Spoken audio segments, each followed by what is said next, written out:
if we were being more nuanced about it in consumer businesses, they're like, do you have an onboarding problem where it wasn't a good fit and like they tried it out and didn't like it, or they didn't see the value? And then that's where you see them drop off like within the first 30, 60 days.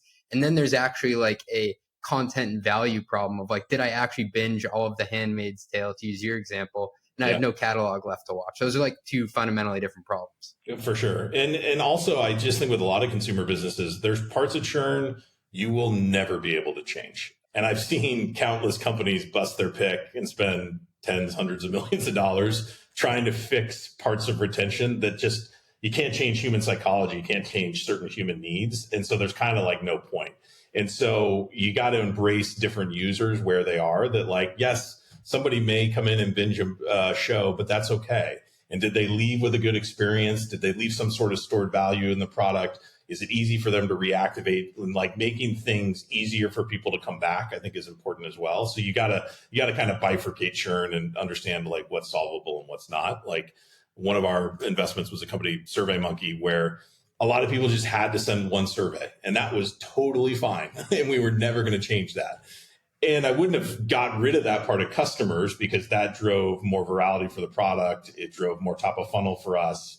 But it did make churn look worse. But there wasn't much you could do about it. But if you stored the survey answers in SurveyMonkey, if you did various things, it provided these on-roads for people to come back and spend time with it again. So we've seen that across our consumer portfolio. With Shopify, I mean, they cater to like this micro business owner where like by design, a lot of them fail or they move on to a new idea. Yeah. And I think they were asking the chief product officer, like, how do you think about churn in that instance? Because I mean, the wider you go, the more it's actually going to suck. Yeah. And he said, I actually don't pay attention to it because I actually look at the churn as an at bat that we may not have had anyway. 100%. Like it's all about the GMV that I can get. And if I have to churn a bunch and it's just part of the nature of doing business, that is what it is. And like looking at it that way kind of blew my mind as a person who just came from B2B software. Yeah. And some people talk about it as like, it's a necessary customer acquisition cost for your good customers. And I constantly talk about it like a farm system in baseball, where you got to get all these prospects in. You hope that some are good. You have the hypotheses on like, why somebody's going to be better than others. But at the end of the day, you don't totally know. And so you just have to kind of fill the pool with your prospect system with a bunch of people.